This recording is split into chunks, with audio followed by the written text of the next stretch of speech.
Assalamualaikum warahmatullahi wabarakatuh. Perkenalkan, nama saya M. Zulfikri, NIM 2003-04-213 dari lokal 5 MGT3 Rekd.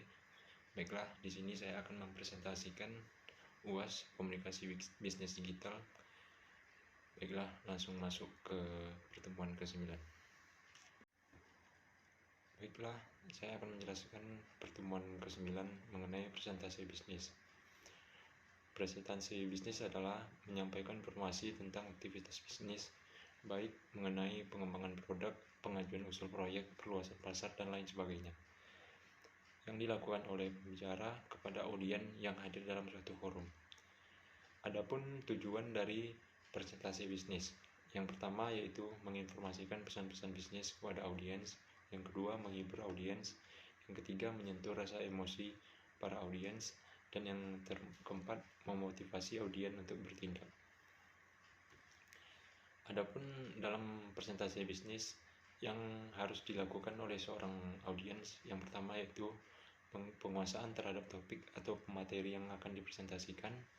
Yang kedua yaitu penguasaan berbagai alat bantu presentasi, baik Microsoft maupun Infocus yang digunakan oleh audiens. Yang ketiga, menganalisis audien. Bagaimana dalam hal ini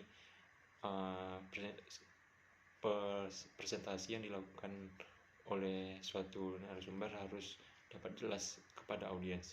Yang keempat, menganalisis berbagai lingkungan lokasi atau tempat untuk presentasi, di mana lokasi yang strategis dan juga bagaimana audiens dapat menyerap informasi pada lokasi itu. Yang terakhir yaitu adapun mental yang dilakukan auditors untuk kepada audien mengenai presentasi bisnisnya harus berjalan sebagaimana mestinya. Lanjut ke pembahasan mengenai komunikasi interpersonal dan kelompok. Adapun komunikasi adalah istilah yang begitu populer di saat ini di media massa, baik di buku, kelompok diskusi, dan seminar yang mengenai membahas komunikasi. Manusia modern juga berbondong dan pesan-pesan komunikasi dari berbagai jurusan, baik secara terang-terangan ataupun secara halus, baik secara verbal ataupun non-verbal. Komunikasi interpersonal. Komunikasi interpersonal adalah proses pertukaran informasi, ide, pendapat, dan perasaan yang terjadi antara dua orang atau lebih. Contoh komunikasi interpersonal yaitu percakapan antara kedua orang teman, percakapan keluarga, percakapan antar 3 orang, dan selebihnya. Komunikasi interpersonal bisa terjadi di mana saja ketika menonton film, belajar, dan bekerja. Menurut Earl Weinpes, komunikasi interpersonal yaitu proses komunikasi antara dua orang atau lebih secara tatap muka. Adapun ciri-ciri komunikasi interpersonal, yang pertama, bahasa yang digunakan bisa formal dan informal. Yang kedua, memakai media tertentu misalnya telepon, ponsel, dan email. Yang ketiga, dilakukan 2 orang atau lebih. Yang keempat, bersifat terbuka dan komunikatif. Efektivitas komunikasi interpersonal. Yang pertama, keterbukaan atau openness. Yang kedua, empati. Yang ketiga, sikap mendukung. Yang keempat, sikap positif. Yang kelima, kesetaraan. Baik, masuk pada pertemuan mengenai negosiasi bisnis. Dalam komunikasi bisnis, negosiasi adalah suatu proses di mana dua pihak atau lebih yang mempunyai kepentingan yang sama atau bertentangan bertemu dan berbicara untuk mencapai suatu kesepakatan. Negosiasi adalah proses di mana para pihak ingin menyelesaikan permasalahan, melakukan suatu persetujuan untuk melakukan suatu perbuatan, melakukan penawaran untuk mendapatkan suatu keuntungan tertentu, dan atau berusaha menyelesaikan permasalahan. Adapun tujuan dari negosiasi, tujuan yang dilakukan negosiasi yaitu untuk mengurangi perbedaan posisi setiap pihak. Mereka mencari cara untuk menemukan butir-butir yang sama sehingga mencapai kondisi yang saling menguntungkan. Manfaat negosiasi. Adapun manfaat yang diperoleh dari suatu proses negosiasi adalah sebagai berikut. Yang pertama, terciptanya jalinan kerjasama antar institusi atau badan usaha ataupun perorangan untuk melakukan suatu kegiatan atau usaha bersama atas dasar saling pengertian. Dengan jalinan kerjasama inilah maka terciptanya proses transaksi bisnis kerjasama yang efektif. Bagi suatu perusahaan, proses negosiasi akan memberikan manfaat bagi jalinan hubungan bisnis yang lebih luas dan pengembangan pasar. Yang terakhir, meningkatkan relasi, reputasi, dan profesionalisme. Secara sosial politik ada 4 kemampuan yang harus dikuasai dalam negosiasi. Yang pertama, kemampuan mengidentifikasi dan mengenali dengan baik pihak yang atau dilobi dalam negosiasi. Yang kedua, kemampuan mengenali produser tatap muka, kelembagaan dan kebiasaan personal pihak yang dilobi maupun negosiasi. Yang ketiga, kemampuan membangun jaringan kerja. Dan yang keempat, kemampuan memformulasikan insentif politik yang bisa ditawarkan kepada pihak yang mau diajak negosiasi.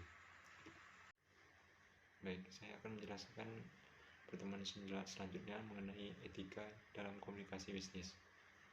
Etika memberikan dorongan dan mengajak setiap individu guna bersikap yang kritis, bersikap rasional dalam rangka mengambil keputusan berdasarkan kepada pendapatnya sendiri dan bisa dipertanggungjawabkan secara baik. Istilah-istilah yang berhubungan dengan etika adalah etik dan norma. Tindakan untuk melakukan etika disebut sebagai tindakan yang bersifat tentang pelaksanaan etik. Sering disebut istilah menyebutkannya bahwa tindakan etik ini bersifat kritis. Macam-macam etika, ada etika deskriptif dan etika normatif. Etika deskriptif yaitu mendorong secara kritis atau rasional mengenai sikap dan perilaku manusia sebagai sesuatu yang bernilai. Adapun etika normatif yaitu berusaha menetapkan sikap dan pola perilaku ideal yang seharusnya dimiliki oleh manusia.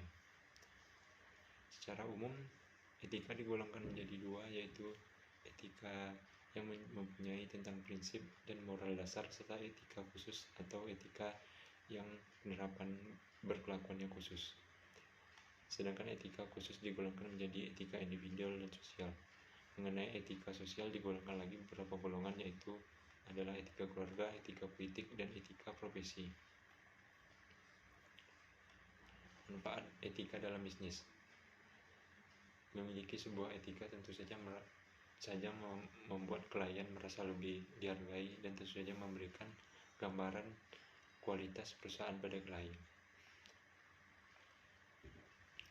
Adapun contoh penerapan etika dan bisnis. Yang pertama, menyebutkan nama klien dengan baik. Yang kedua, hadir tepat waktu saat janji temu. Yang ketiga, berdiri saat berkenalan. Yang keempat, tidak segan mengucapkan terima kasih. Yang kelima, membayar tagihan rapat. Lanjut pada pertemuan mengenai teknologi digital dalam komunikasi. Dalam praktek komunikasi bisnis diperlukan sarana yang dapat menunjang proses komunikasi itu. Teknologi informasi dan komunikasi yang semakin hari semakin berkembang dapat dimanfaatkan dalam praktek komunikasi bisnis. Internet adalah jaringan komputer yang tersusun dari ribuan bahkan jutaan komputer. Teknologi digital adalah suatu alat yang tidak lagi menggunakan tenaga manusia secara manual, tetapi lebih pada sistem pengoperasian otomatis dengan sistem komputerisasi atau format yang dapat terbaca oleh komputer. Adapun beberapa situs jaring sosial yang kita ketahui seperti Facebook, Twitter, Blogger, ataupun lain sebagainya. Pelaksanaan teknologi informasi dalam komunikasi bisnis. Yang pertama seperti otomasi kantor, yang kedua berbagai macam informasi dengan karyawan, bertukar pikiran informasi, yang keempat tetap berhubungan dengan konsumen atau kolega penyuplai, yang selanjutnya menjalin kerjasama atau kolaborasi.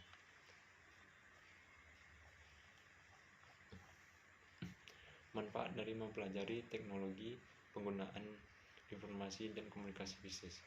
Yang pertama yaitu memperoleh, mengenai, serta mengerti definisi teknologi informasi. Yang kedua, memperoleh, mengenal, serta mengerti fungsi teknologi informasi dalam komunikasi bisnis.